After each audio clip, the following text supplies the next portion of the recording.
President Yoon Suk Yeol sets off for Washington, D.C. today for an official state visit, the first made by a South Korean leader in 12 years. Now, before Yoon's sit-down with President Joe Biden on Wednesday, our Oh Soo-young gives us a preview of what to expect. The first official U.S. state visit in 12 years for a South Korean leader. The highlight of Yoon's trip will undoubtedly be his summit on Wednesday with U.S. President Joe Biden. The commanders-in-chief are expected to first and foremost address security challenges, namely North Korea's growing nuclear weapons capabilities. The U.S.'s deterrence hasn't kept up with the advancements made by North Korea on the nuclear front.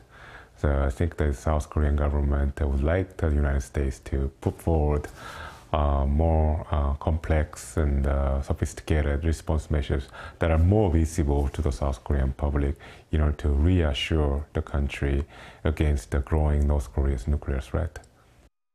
President Yoon himself has been pushing for Seoul to have greater involvement in the joint planning and execution of Washington's nuclear weapons operations upon a nuclear attack by Pyongyang.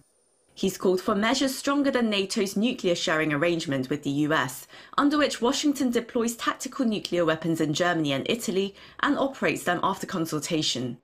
Another major aspect of Yoon's trip will be economic security, with 7 major business-related events.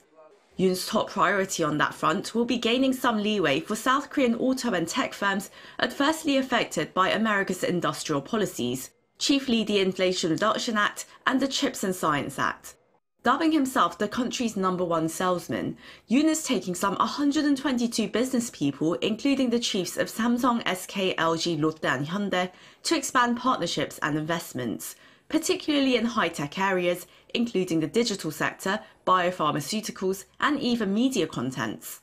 Beyond commercial ties, the South Korean president will aim to forge partnerships in research and development in cutting-edge areas. As the US is an advanced science and tech powerhouse with core technologies, strengthening cooperation with South Korea, which has strengths in manufacturing, is expected to see great synergy. During this state visit, we will strengthen cooperation in fields such as advanced semiconductors, biotech, space and quantum AI. During his week-long stay in Washington, D.C. and Boston, Yoon will focus on aiming to transform the traditional security alliance upon its 70th anniversary to a global strategic comprehensive partnership with tangible outcomes outlined in a joint statement by the two leaders following their summit talks on Wednesday. Oh Soo-young, Arirang News.